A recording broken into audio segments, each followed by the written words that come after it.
എല്ലാവർക്കും നമസ്കാരം. പത്മയിലേക്ക് സ്വാഗതം. അപ്പോൾ പിച്ചിമൊട്ട് എങ്ങനെ വളരെ മനോഹരമായി അടുക്കി കോർക്കാമെന്നാണ് ഇന്നത്തെ വീഡിയോ കാണിക്കുന്നത്. അപ്പോൾ അതിനായിട്ട് ഞാൻ ഉപയോഗിക്കുന്നത് എംബ്രോയ്ഡർ നൂലാണ്. നമുക്ക് ഇഷ്ടമുള്ള കളർ സെലക്ട് ചെയ്യാം. ഇപ്പോൾ ക്ഷേത്രത്തിലേക്കൊക്കെ ആണെങ്കിൽ നമുക്ക് വാഴനാരിലും കെട്ടാം. ഈ നാരിൽ കെട്ടിയെന്നും പറഞ്ഞിട്ട് കുഴപ്പമൊന്നുമില്ല. ചിലപ്പം ഈ നവവധുവിനൊക്കെ വേണ്ടിയിട്ട് ചില ആൾക്കാർ കെട്ടാറുണ്ട് ഈ രീതിയിൽ. അത് സാരിക്ക് മാച്ചാവുന്ന രീതിയിലുള്ള നൂല് സെലക്ട് ചെയ്തിട്ട് നമുക്ക് കെട്ടാം. അപ്പോൾ കെട്ടി തുടങ്ങുകയാണ്. അപ്പോൾ ആദ്യമായിട്ട് കെട്ടുമ്പോൾ 2 മുട്ട് മേലെയും കീഴേയും വെച്ച് അത് സ്ട്രോങ് ആയിട്ട് തന്നെ നമ്മൾ കെട്ടണം. കണ്ടില്ലേ? ഇനി ഞാൻ സാധാരണ കെട്ടാൻ ഉപയോഗിക്കുന്നതെന്ന് പറയുന്നത്, ഇപ്പോൾ സാധാരണ ഇപ്പം മുല്ല മുട്ട അല്ലെങ്കിൽ ഇച്ചി മുട്ടാണെങ്കിൽ ആദ്യം ഇത് ഇങ്ങനെ പിടിക്കും, 2 നൂല് ഇങ്ങനെ പിടിക്കും, മുകളിൽ ഇതിങ്ങനെ. വീണ്ടും ഇതേ മെത്തേഡ് തന്നെയാണ് ഇവിടെ ഉപയോഗിക്കുന്നത്. കണ്ടില്ലേ? ഇനി ഈ രീതിയിൽ കെട്ടുമ്പോൾ രണ്ടാമത് ഇങ്ങനെ ഒരു മുട്ടാണ് ഞാൻ ഇവിടെ വയ്ക്കുന്നത്. ഒരു മുട്ട് വെച്ച ശേഷം ഈ അടുത്തിരിക്കുന്ന മുട്ടിൽ കൂടി ചേർത്ത്, കണ്ടോ, ഇങ്ങനെ എടുത്തിട്ട് 2 വിരൽ ഇങ്ങനെ ഈ നാരിനെ 2 വിരലിൽ പിടിച്ചല്ലോ. ഇനി ഈ 2 വിരലിൻ്റെ മീതെ കൂടി ഇങ്ങനെ എടുത്തിട്ട് നമ്മൾ വീണ്ടും ഇവിടെ കൊണ്ടുവന്ന് ഇറുക്കണം. ഇറുക്കിയ ശേഷം വേണ്ട ഈ 2 മൂടുണ്ടല്ലോ, ഇതിലേക്ക് പിടിച്ച് കൊരുത്തെടുക്കുക. അപ്പോൾ കൊരുത്തപ്പോൾ അത് പിന്നൽ പോലെയായി. വീണ്ടും കാണിക്കാം. ഇപ്പോൾ മുട്ട് ഒരിക്കൽ താഴെയാണ് വെച്ചെങ്കിൽ അടുത്തത് മുകളിലാണ് വെക്കേണ്ടത്. ഇപ്പോൾ താഴെ വയ്ക്കുന്നത് നമ്മൾ സാധാരണ ഇങ്ങനെ കറക്കി കുഴയിട്ട് കെട്ടുന്ന രീതിയിൽ ഇങ്ങനെ എടുത്ത ശേഷം അതിങ്ങനെ വലിച്ചെടുത്തിട്ട് മുകളിൽ ഇങ്ങനെ എടുത്ത്, കണ്ടോ, ആ മുട്ടിൻ്റെ നാമ്പുണ്ടല്ലോ, ആ നാമ്പ് കൂടി ഇതിൽ വരത്തക്ക രീതിയിൽ വേണം അത് കെട്ടിയെടുക്കാൻ. കണ്ടോ? ഇപ്പോൾ ഒരു പിന്നൽ ക്രിയേറ്റ് ചെയ്ത് വരുന്നുണ്ട്. അപ്പോൾ ആദ്യം മനസ്സിലായിട്ടുണ്ടാവില്ല ആർക്കും. 2-3 പ്രാവശ്യം കെട്ടി വരുമ്പോഴേ മനസ്സിലാവൂ. അപ്പോൾ ആദ്യം ഒരു മുട്ട് വെച്ചു. ഇനി നാര് ഈ നേരത്തെ വെച്ചില്ലേ, ഇതിൻ്റെ കൂടി ഇടയ്ക്ക് ചേർത്തെടുക്കുക. മനസ്സിലായോ? ഇതിൻ്റെ കൂടെ ഇടയ്ക്ക് ചേർത്തെടുത്ത്, ഇതിപ്പോൾ ഞാൻ നിങ്ങൾക്ക് മനസ്സിലാവാനാണ് ഇങ്ങനെ കാണിച്ചത്, അല്ലെങ്കിൽ ഇത്രയും പാടില്ല.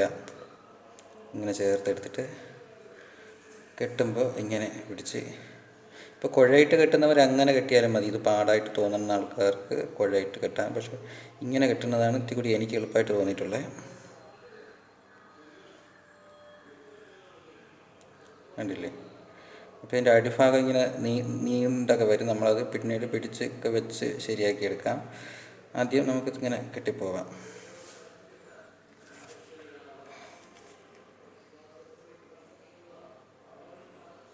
ഇപ്പോൾ നേരത്തെ ലാസ്റ്റ് ഇങ്ങോട്ടാണ് വെച്ചത്. അപ്പം ഇപ്രാവശ്യം മുട്ട് തിരിച്ച് അങ്ങോട്ട് വയ്ക്കുക. നേരത്തെ മുട്ടിലും ഇപ്പം വെച്ചതിൻ്റെ ഉണ്ടോ മൂട്ടിലും കൂടി ചേർത്ത് വേണം എടുക്കാൻ.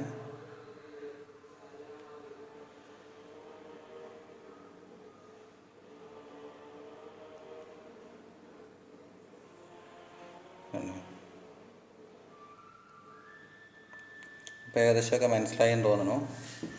2-3 എളുപ്പം ഞാൻ ഇങ്ങനെ കെട്ടി കാണിച്ചു തരാം.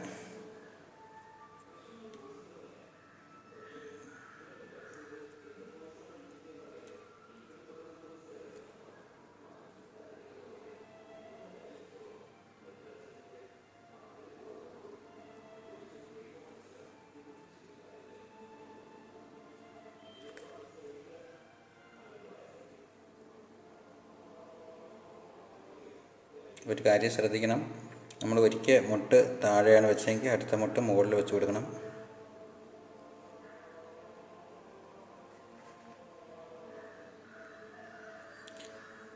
പലർക്കും മാല കെട്ടാനൊക്കെ നല്ല രീതിയിൽ അറിയാവുന്ന ആൾക്കാരാണ്. അപ്പോൾ അവരെയൊന്നും ഞാൻ പഠിപ്പിക്കുകയല്ല. ഒട്ടും അറിയാത്ത ആൾക്കാർക്ക് വേണ്ടിയിട്ടാണ് ഞാൻ ചെയ്തിരിക്കുന്നത്. അപ്പോൾ ചില തെറ്റ് കുറ്റങ്ങളൊക്കെ വന്നു കഴിഞ്ഞാലും ഒക്കെ ക്ഷമിക്കണം.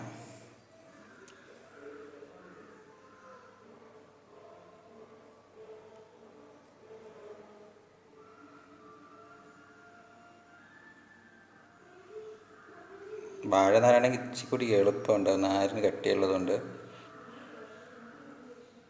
ഉണ്ടല്ലേ?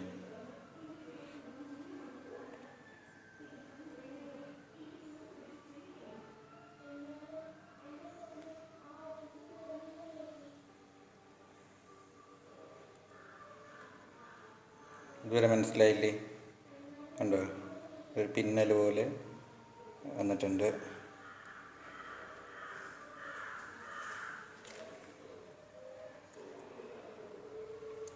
ഒരു മുട്ട ഇങ്ങനെ വെച്ച ശേഷം ഉണ്ട് ഇവിടെ കൂട്ടി എടുത്തിട്ട് ഇനി ആദ്യം നേരത്തെ വെച്ച ആ മുട്ടൻ്റെ നാമ്പിൽ കൂടെ എടുത്ത് വെട്ടുന്നു. ഇത്രയേ ഉള്ളൂ. വീണ്ടും നേരത്തെ മുട്ട മുകളിലോട്ടാണ് വെച്ചതെങ്കിൽ ഇപ്രാവശ്യം താഴെ വയ്ക്കണം.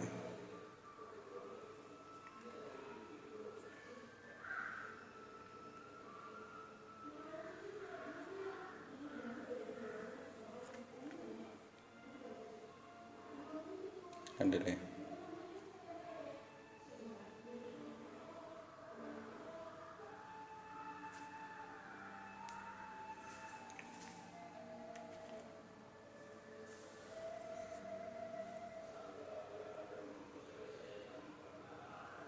അപ്പോൾ ഈ നൂല് എന്ന് പറയുന്നത് നമ്മളിപ്പോൾ ഇത് സെലക്ട് ചെയ്തു.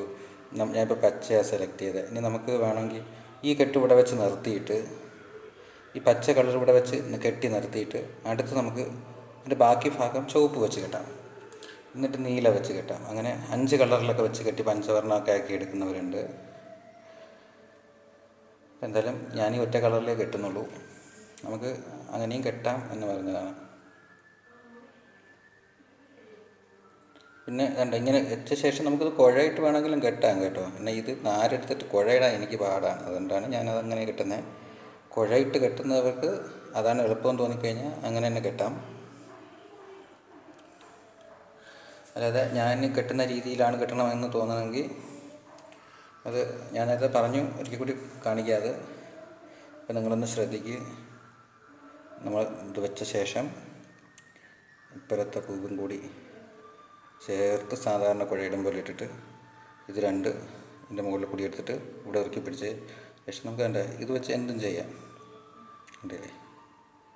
അങ്ങനെ ഇതാകുമ്പോൾ ഇച്ചിരി കൂടി എളുപ്പത്തിൽ നമുക്കത് എടുക്കാൻ പറ്റുന്നു.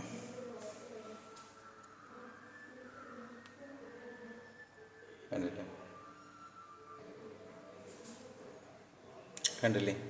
നല്ല പിന്നി വെച്ചതുപോലെ ആയിട്ടുണ്ട്. പിന്നെ ഒരു കാര്യം കൂടി ശ്രദ്ധിക്കണം കേട്ടോ.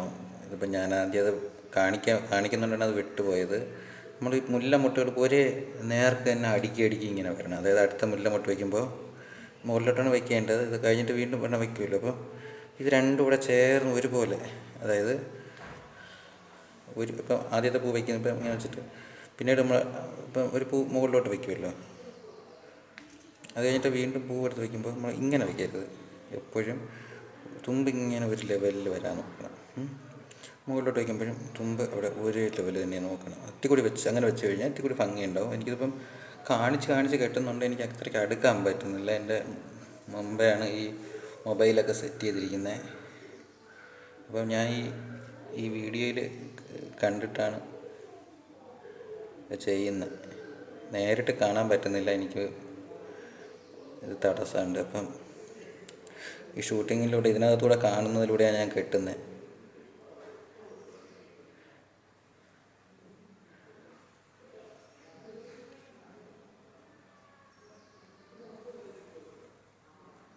അപ്പോൾ ഇത് ഞാൻ ഇനി ഒരു വലിയൊരു മാലയാക്കി കെട്ടിക്കാണിക്കും. ഇനി ഇതിനൊരു കാര്യമുണ്ട്, എൻ്റെ ബാക്ക് ശ്രദ്ധിച്ച് നോക്കണേ. കണ്ടോ, ഇത് അകന്നകന്ന് പോയാൽ നമ്മളിങ്ങനെ അടുപ്പിച്ച് കൊടുക്കണം. ഞാനൊക്കെ ഇത് കെട്ടി തുടങ്ങിയ സമയത്ത് അകലമേ ഉണ്ടായിരുന്നുള്ളൂ. എനിക്കിപ്പോൾ എന്ത് വ്യത്യാസമുണ്ട്. അപ്പോൾ നമ്മൾ ഇത് ഇനി അടുത്ത വേണമെങ്കിൽ നമുക്ക് റെഡ് ഇട്ട് കെട്ടി നോക്കാം. എന്തായാലും അങ്ങനെ കെട്ടട്ടെ, റെഡ് ഇട്ട് കെട്ടട്ടെ. ഓക്കെ.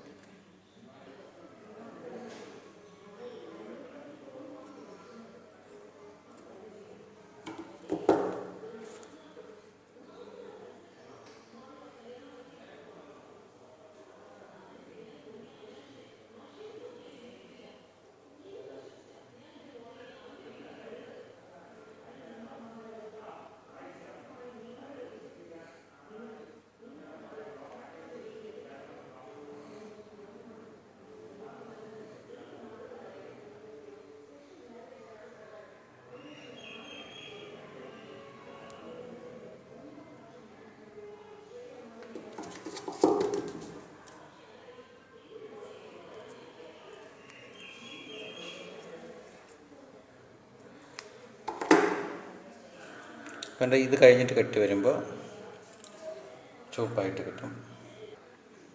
അപ്പോൾ നമ്മൾ ചുവപ്പിലേക്ക് കടന്നിട്ടുണ്ട്.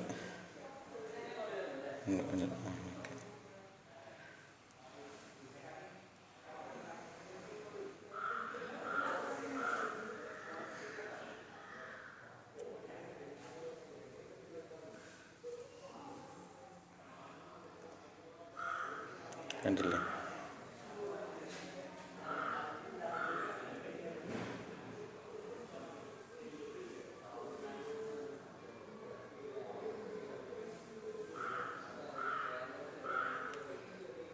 ഇത് കെട്ടി കെട്ടി വരുമ്പോഴാണ് നമുക്ക് പ്രാക്ടീസ് വരണം കേട്ടോ. ആദ്യമൊന്നും നമ്മൾ കെട്ടുമ്പോൾ വലിയ ഭംഗിയൊന്നും ഉണ്ടാകണമെന്നില്ല. നമ്മൾ ചുമ്മായൊക്കെ കെട്ടി നോക്കണം. അപ്പോഴേ നമുക്ക് ആ ഒരു പ്രാക്ടീസ് ഉണ്ടെങ്കിലേ നമുക്കത് കെട്ടാനായിട്ടൊക്കെ പറ്റൂ. ആദ്യമായിട്ട് വീഡിയോ കണ്ടുവെന്ന് വെച്ചിട്ട് നമ്മൾ ഇത്രത്തോളം കൊണ്ട് എത്തിക്കാൻ പറ്റുമെന്ന് തോന്നുന്നില്ല. ഞാനൊക്കെ വർഷങ്ങൾ കൊണ്ട് കെട്ടുന്ന ആൾക്കാരാണ്. അപ്പോൾ അങ്ങനെ വർഷങ്ങൾ കൊണ്ട് കെട്ടുന്ന ആൾക്കാരൊക്കെ കെട്ടാൻ പറ്റൂ എന്നല്ല ഞാൻ പറയുന്നത്. ഇതൊക്കെ ഒരു പ്രാക്ടീസാണ്.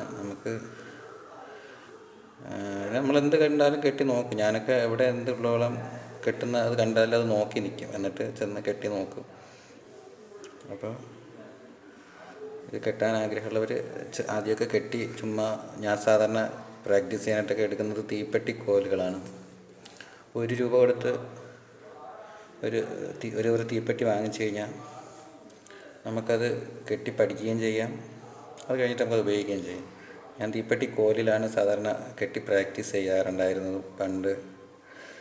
ഈ പൂവൊക്കെ ഏത് പൂ കെട്ടുന്നത് കണ്ടാലും ഞാൻ അതിനെടുത്ത് നോക്കിയിട്ട് ഞാൻ തീപ്പെട്ടി കോലിൽ കെട്ടി നോക്കും. എന്നിട്ടാണ് തീപ്പെട്ടി കോലാകുമ്പോൾ ഒരു അടുക്ക് ഇഷ്ടം പോലെ ഉണ്ടാവും നമുക്ക്. മറ്റതൊക്കെ നമ്മൾ ചെന്ന് പൂവൊക്കെ ശേഖരിക്കേണ്ടി വരില്ലേ.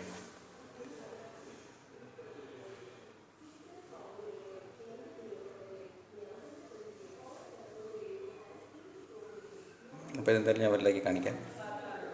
അപ്പോൾ ഞാൻ പെട്ടെന്ന് കെട്ടി തീർത്തിരിക്കുകയാണ്. കണ്ടില്ലേ, എന്ത് വളരെ മനോഹരമായിട്ട് കെട്ടാൻ പറ്റി.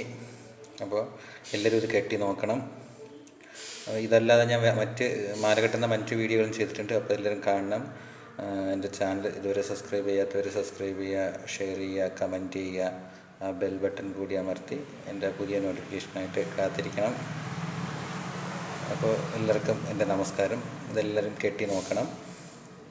തലയിലൊക്കെ വയ്ക്കാനായിട്ടാണെങ്കിൽ, നവവധുവിന് തലയിൽ വയ്ക്കാനായിട്ടാണെങ്കിലും ക്ഷേത്രങ്ങളിലത്തേക്ക് ആയിരുന്നാലും വളരെ മനോഹരമായിട്ട് കെട്ടാൻ പറ്റുന്നതാണ്, എളുപ്പം കെട്ടാൻ പറ്റുന്നതാണ്. നമുക്ക് കെട്ടി പക്ഷേ പ്രാക്ടീസ് വേണം. അപ്പോൾ ഞാൻ അതിനുള്ള മാർഗ്ഗങ്ങളൊക്കെ പറഞ്ഞു തന്നിട്ടുണ്ട്. അപ്പോൾ എല്ലാവർക്കും എൻ്റെ നമസ്കാരം.